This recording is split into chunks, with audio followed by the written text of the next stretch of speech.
Hello students, today we are continuing our lesson that is some natural phenomena.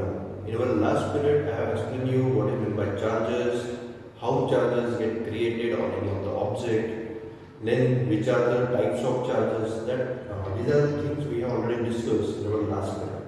So now in this period, I am going to explain you what is meant by electroscope, then which are the method by which we can earth and electroscope, electric discharge, what is meant by electric discharge, and then lightning, dangers of lightning, and then measures to protect ourselves from lightning. These are the things, or these are the topic which we are going to see in this period.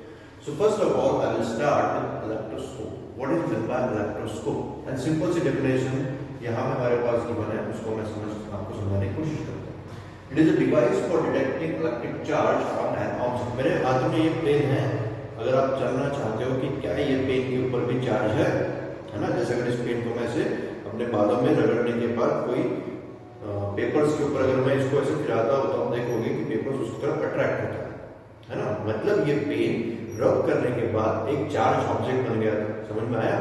But ये रब किया हुआ pen है, simple pen है, ये मुझे कैसे पता चलेगा, है ना. तो उसको मालूम करने के लिए हम लोग इलेक्ट्रोस्कोप का यूज करते हैं. वो एक तरह का ऐसा डिवाइस है जो आपको किसी भी ऑब्जेक्ट के ऊपर चार्ज है या नहीं है इसकी इंफॉर्मेशन प्रोवाइड करता है. अब ये एक्चुअल में वर्क कैसे करता है इसको थोड़ा सा समझता है.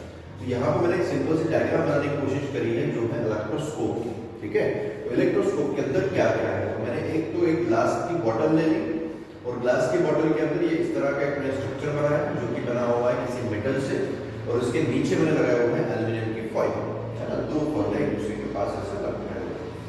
और क्या किया मैंने, मान लो देखो ये जो एक मेरे पास रॉड है, समझ लो मेरे पास एक इस तरह से रब किया हुआ है पॉजिटिव रॉड है. उस पॉजिटिव रॉड को लाके मैंने इसके साथ में टच कर दिया.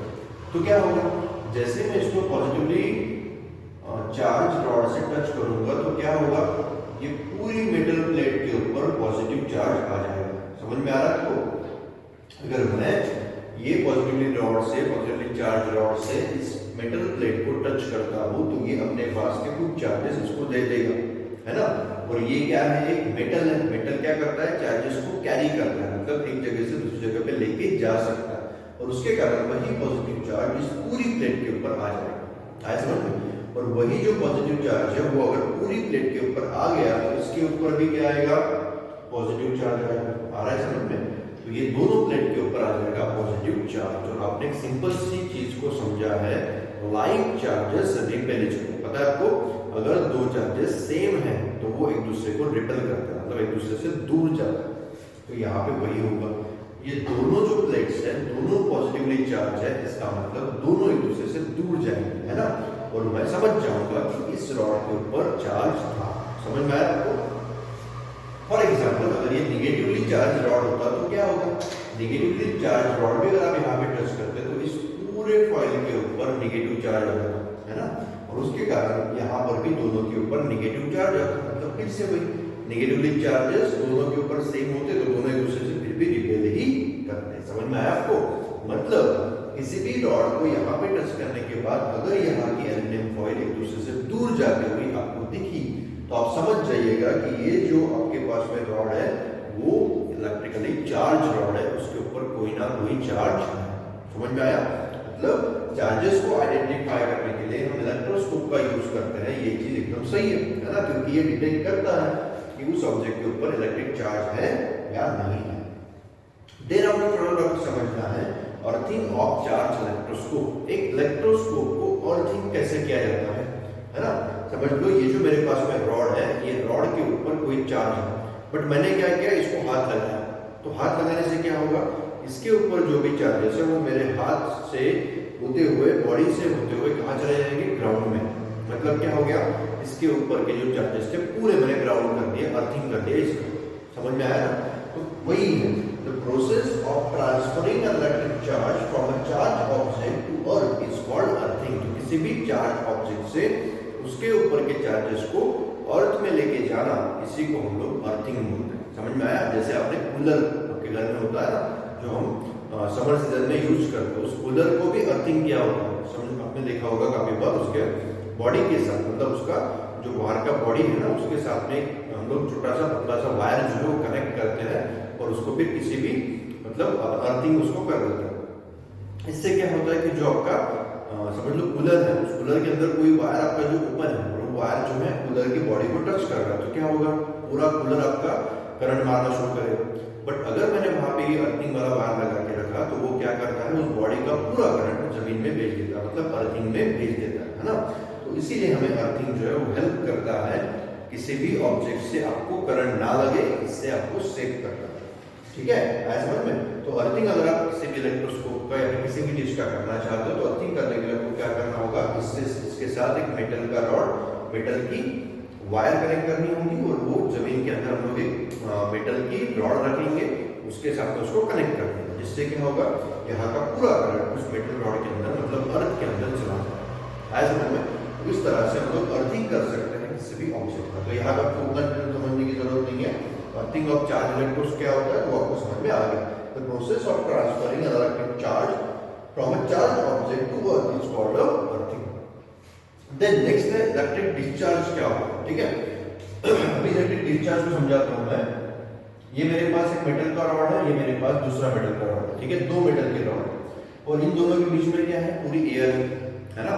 तो मुझे मालूम है अगर इसके अंदर चार्ज है पॉजिटिव, इसके अंदर चार्ज है नेगेटिव, तो क्या होगा, करंट ट्रांसफर हो पाएगा क्या, नहीं हो पाएगा। क्यों, क्योंकि बीच में क्या है, एयर है, जो कि एयर क्या होती है, आप बोल सकते हो इंसुलेटर, जो करंट को कैरी बिल्कुल भी नहीं करती। बट देखो, अगर इन दोनों के बीच के जो चार्जेस है नेगेटिव और पॉजिटिव की, इसकी वैल्यू अगर बहुत ज्यादा है, समझ में आ रहा है कि आपको, अगर इसकी वैल्यू मतलब इन दोनों के बीच के चार्जेस का डिफरेंस बहुत ज्यादा है, तो उस केस में क्या होता है, इसके बीच में आपको एक डिस्चार्ज देखने को मिलेगा। और वही डिस्चार्ज मतलब क्या होता है, इलेक्ट्रिक डिस्चार्ज। मतलब ये जो एयर है वो भी थोड़े समय के लिए कंडक्टर बन जाएगी। क्यों कंडक्टर बनी, क्योंकि इन दोनों के बीच का चार्जेस का डिफरेंस काफी ज्यादा है। आज समझ में, वही मैंने यहाँ पे लिखा है, the passage of electric current in air due to movement of electric charge is called as electric discharge. मतलब अगर कभी कभी करंट, इलेक्ट्रिक करंट जो है वो एयर से भी ट्रांसफर होना शुरू हो जाए, क्यों, बिकॉज ऑफ, आप क्या बोल सकते हो, बिकॉज ऑफ क्या इसमें दिया होगा यहाँ पे, the passage of electric current in air due to movement of electric charge is called electric discharge. Electric movement charges का अगर हो जाए एयर से, और ये किसके कारण होगा, जब इसके बीच में बहुत ज्यादा वोल्टेज का डिफरेंस है या फिर इनके जो चार्जेस है उसकी वैल्यू काफी ज्यादा है, तो उस केस में हमें इस तरह का इलेक्ट्रिक डिस्चार्ज देखने को मिलता है। समझ में आया। अभी देखो, इसी तरह का कुछ इलेक्ट्रिक डिस्चार्ज हम लोग रियल लाइफ में भी देखते हैं और उसी को नाम दिया गया है लाइटनिंग। देखा आपने, क्लाउड से होते हुए कभी कभी हमारे अर्थ के ऊपर लाइटनिंग आके गिरती है ना, जिससे हमारे अर्थ पे काफी नुकसान भी होता है।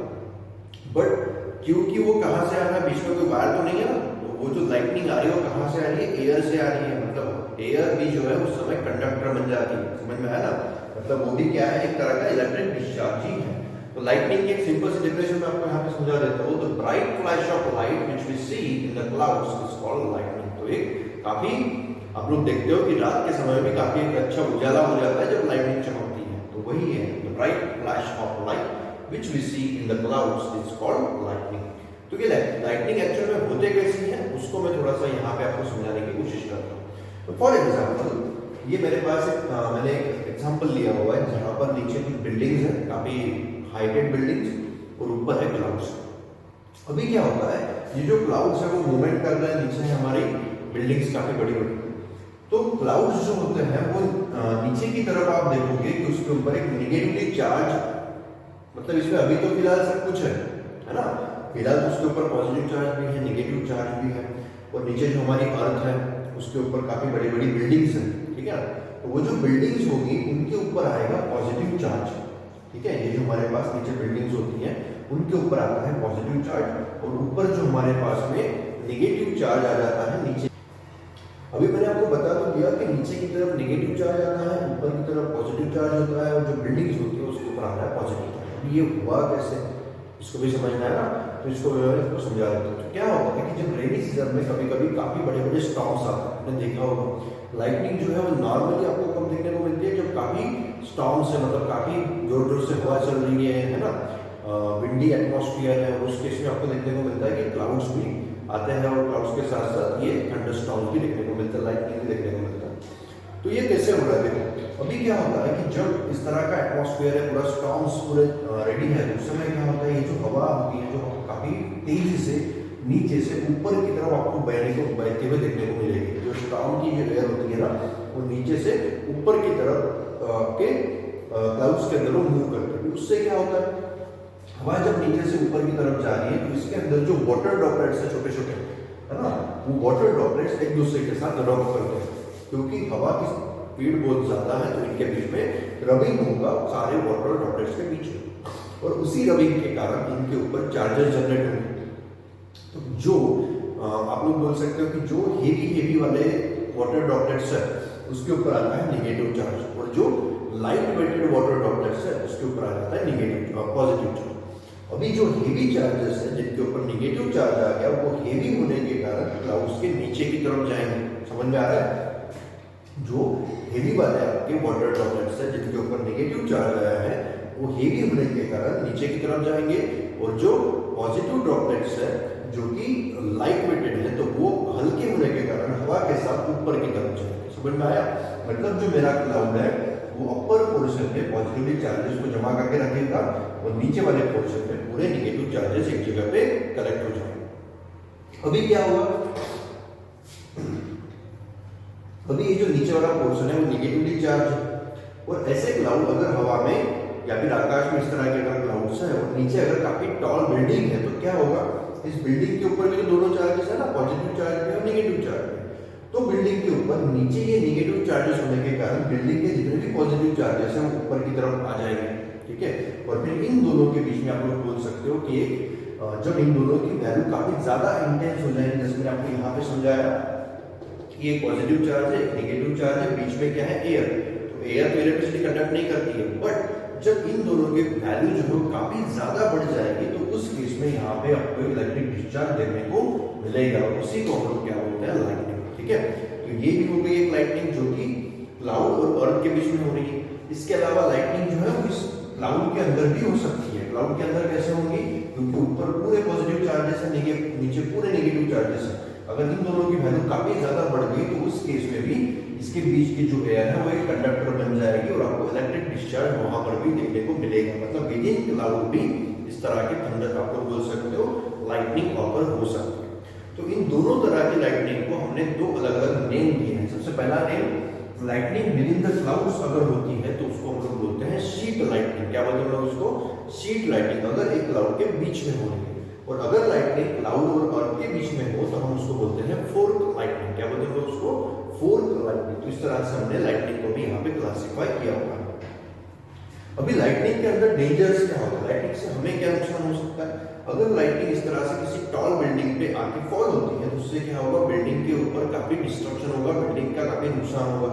उसके साथ साथ जो भी आप लोग बोल सकते हो इलेक्ट्रिक अप्लायंसेस वहां पर कनेक्टेड होंगे, वो सारे इलेक्ट्रिक अप्लायंसेस के कारण जो हाई वोल्टेज क्रिएट होता है, हाई करंट क्रिएट होता है, उसके कारण पूरे के पूरे डैमेज हो जाएंगे। तो वो भी एक नुकसान हो सकता है। अगर कोई एनिमल या फिर कोई ह्यूमन बीइंग भी वहां पर है तो उसके लाइफ को भी इससे खतरा हो सकता है। अगर उसके आसपास गिरती है लाइटनिंग या फिर उसके ऊपर गिरती है तो उससे वो उसकी बॉडी के ऊपर उसका इफेक्ट देखने को मिलेगा। समझ में आया? ये होते हैं डेंजर्स ऑफ लाइटनिंग। तो इनसे बचने के लिए हम लोग लाइटनिंग कंडक्टर लगाते हैं जो काफी टॉल बिल्डिंग्स होती है उसके ऊपर, या फिर आपकी बिल्डिंग के ऊपर भी आप एक लाइटनिंग कंडक्टर लगा सकते हो, जिसका वर्क क्या होगा, लाइटनिंग से आपके घर को बचाना। तो वो करता क्या है, used to protect building from the effects of lightning. ये जनरली कॉपर से बना होता है। इस तरह का कोई स्ट्रक्चर होता है, यहाँ पे बना के दिखाता हूँ मैं आपको, ठीक है। इस तरह का कोई स्ट्रक्चर होता है जिसको हमने नीचे अर्थ किया हुआ है। तो अभी होता क्या है, अगर लाइटनिंग इस टॉल बिल्डिंग के ऊपर गिरने वाली है तो वो लाइटनिंग बिल्डिंग पे ना गिरते हुए वो लाइटनिंग इस लाइटनिंग अरेस्टर के थ्रू सीधी कहाँ चली जाएगी, अर्थ में चले जाएंगे। क्योंकि ये लाइटनिंग लाइटनिंग कंडक्टर जो है वो एक कॉपर से बना हुआ कंडक्टर है। तो ये जो बिल्डिंग है वो तो कोई कंडक्टर नहीं है, ये इंसुलेटर है। और ये जो कॉपर से बना हुआ कंडक्टर है वो एक अच्छा कंडक्टर है इलेक्ट्रिसिटी का। तो उस केस में लाइटनिंग जो है बिल्डिंग पे ना गिरते हुए इस कंडक्टर के थ्रू सीधा अर्थ में चले जाएंगे, और जिससे आपकी बिल्डिंग जो है वो वहां पर बच जाएगी just because of lightning conductor. समझ में आया आपको? तो लाइटनिंग कंडक्टर इस तरह का डिवाइस होता है जो इन तरह की लाइटनिंग से हमारी टॉल बिल्डिंग्स को प्रोटेक्शन प्रोवाइड करता है।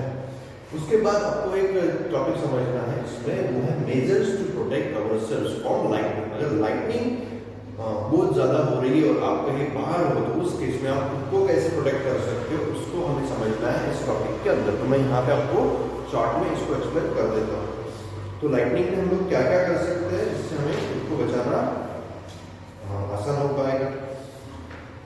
तो सबसे पहले तो एक इम्पोर्टेंट बात है, no open space is safe during lightning and thunderstorm. तो अगर थंडरस्टॉर्म एंड लाइटनिंग है तो उस केस में कोई भी ओपन स्पेस आपके लिए डेंजरस साबित हो सकती है, क्योंकि ओपन स्पेस में कुछ भी नहीं है, सिर्फ लैंड है और बीच में आप अकेले खड़े हो, मतलब टॉलेस्ट ऑब्जेक्ट जो है उतने एरिया में वो आप ही हो, तो आपके ऊपर भी आपकी लाइटनिंग गिर सकते हो। तो इस तरह के प्लेसेस पे आपको कभी भी नहीं रुकना है। अगर आपके लिए पॉसिबल है तो आप कभी भी ओपन स्पेस में ना रहो, आप सीधे आजू बाजू में अगर किसी का घर है तो उनके घर पे आप शेल्टर ले सकते हो। दूसरा, ओपन व्हीकल अगर आपकी है, मोटर बाइक है या फिर स्कूटर है, ट्रैक्टर है, जिनके ऊपर कोई कवरिंग नहीं है, तो उस तरह के जो व्हीकल्स होते हैं वो भी काफी डेंजरस है, उसके ऊपर भी काफी ज्यादा चांसेस होते हैं लाइटनिंग के स्ट्राइक करने के। तो आपको क्या करना पड़ेगा, अगर इस तरह का एटमॉस्फेयर है तो आपको वहां पे रुक जाना है और आजू बाजू में अगर कोई आपको हाउस दिखता है तो वहां पे जाके आप शेल्टर ले सकते हो, या फिर कोई शॉप है तो वहां पे भी आप शेल्टर ले सकते हो। If a person is open space with thunderstorm lightning begin, there is no suitable shelter। और आजू बाजू में अगर आप इस तरह के कोई ओपन स्पेस में हो और आजू बाजू में कोई है ही नहीं आपके पास शेल्टर, जहाँ मतलब कोई हाउस नहीं है, कुछ नहीं है, तो फिर आप उस केस में क्या करोगे? तो उस केस में आपको क्या देखना है, जो पहली चीज जो आपको नहीं करनी है वो है कभी भी ट्री के नीचे मत रुको, क्योंकि ट्री क्या होती है, टॉलेस्ट ऑब्जेक्ट होता है, टॉल ऑब्जेक्ट होता है, तो उसके ऊपर काफी ज्यादा चांसेस होते हैं लाइटनिंग के फॉल होने के। तो उस केस में आपको अगर खुद को बचाना है तो कभी भी ट्री के नीचे मत रुको, क्योंकि काफी समय इस तरह के केस में बारिश भी होती रहती है, तो लोग खुद को बारिश से बचाने के लिए उस तरह के पेड़ के नीचे जाके खड़े हो जाते हैं। तो ऐसा आपको बिल्कुल भी नहीं करना है, क्योंकि काफी ज्यादा चांस होते हैं लाइटनिंग के वहां पर स्ट्राइक होने के। ठीक है, इसके अलावा भी आप और क्या कर सकते हो, तो आप एक तरह की तो आपको एक खुद को जितना छोटा हो सकता है उतना छोटा बनाने की कोशिश करनी है। मतलब आप एक खुद को छोटा करके अगर वहां पे बढ़ जाते हो तो उससे क्या होगा, आपकी हाइट कम हो जाएगी, तो आपके ऊपर लाइटनिंग फॉल होने के चांसेस थोड़े से कम हो जाते हैं। तो आपको वो करना है।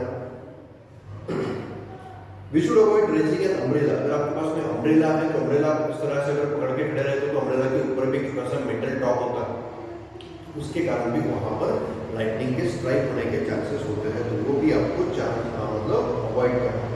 घर के अंदर टीवी एंटीना है, डिश एंटीना है ना, तो वहां पे भी लाइटनिंग होने के चांसेस काफी ज्यादा होते हैं। तो इसलिए आपके टीवी या फिर घर के अंदर जितने भी अप्लायंसेस हैं उनको आपको स्विच ऑफ करके रखना है, और हो सके तो उनके वायर्स भी निकाल के रखना है जिससे वो खराब नहीं होंगे।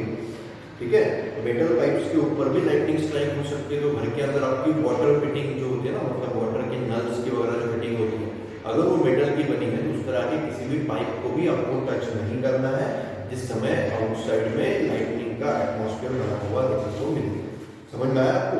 तो इन सारी चीजों का आपको ध्यान में रखना है। अगर इसके ऊपर आप ध्यान दोगे तो आप लाइटनिंग से खुद को बचा सकते हो। ठीक है, तो सबसे बढ़िया, अगर इस तरह का कोई एटमॉस्फेयर है तो आप हो सके तो घर से बाहर मत निकलो, और घर से बाहर अगर आपको जाना पड़ता भी है तो उस समय जब भी लाइटनिंग आपको दिखे तो आप उस समय किसी ना किसी घर के नीचे, मतलब घर के अंदर जाकर रुक जाओ थोड़ी देर के लिए, लाइटनिंग का एटमॉस्फेयर कम होने तक, क्योंकि लाइट से ज्यादा इंपॉर्टेंट तो कुछ नहीं होता है ना।